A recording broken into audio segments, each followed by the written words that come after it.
I was a corporate paralegal for a lot of years. I did immigration work and I was in the corporate world and I really liked what I did. I helped people to come over to this country legally to work as scientists and doctors and stuff. And it was a great job. I did enjoy it, but I ended up getting sick. I had my babies and I came down with these symptoms that mimicked MS. I had one side of my face was drooping. I felt pins and needles throughout my entire body. I was bloated. I felt like I was 7 months pregnant all the time. My stomach was always hurting. I always felt like I had something going on in here. Every time I ate, I felt like I needed to go for a run to help everything just move. My sisters laugh at me because I still say that to them. We joke, you want to go for a run? And they know it's because I feel like I need to let things pass. I had every ologist you could imagine. I went to every single doctor. The brain doctor said I was fine. He did a spinal tap. He did brain scans. I had MRIs, you name it. I had it and my brain was fine. There's nothing I can do for you. Then I went to the cardiologist and she said, your heart is fine. There's nothing I can do for you. I went to the rheumatologist.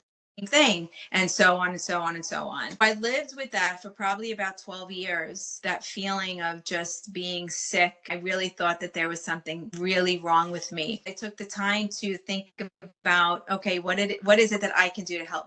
I started eating better. I went on an exercise routine that I still follow today. I just started to make changes that did help, but I still wasn't feeling well. Then I came across a holistic practitioner who sat down and actually talked to me and listened to what it is that I was going through and everything else. She said, well, sounds like you have a gut disease. That long ago, I said, a gut disease? Who thinks of a gut disease? I don't even know what that is. Sure enough, we did some testing and she diagnosed me with what's called SIBO, small intestinal bacterial overgrowth. I had food intolerances that I didn't know about. We addressed the SIBO with antibiotic and I was on the antibiotic for 3 years and every time I went off it would come back. I was on supplements, I was on all kinds of different things, and finally I said I can't do this anymore. I've had enough. This roller coaster of being bloated, being not bloated, not feeling well. I really started to pay attention to what worked for my body. I had to change the foods that I was eating because I was intolerant. I was intolerant to gluten and I didn't know it. And I was intolerant to dairy products. I was eating those not knowing that they were making me sick. I came up with an entire plan for myself and I practiced and I practiced. And through trial and correction, I finally found what worked for me.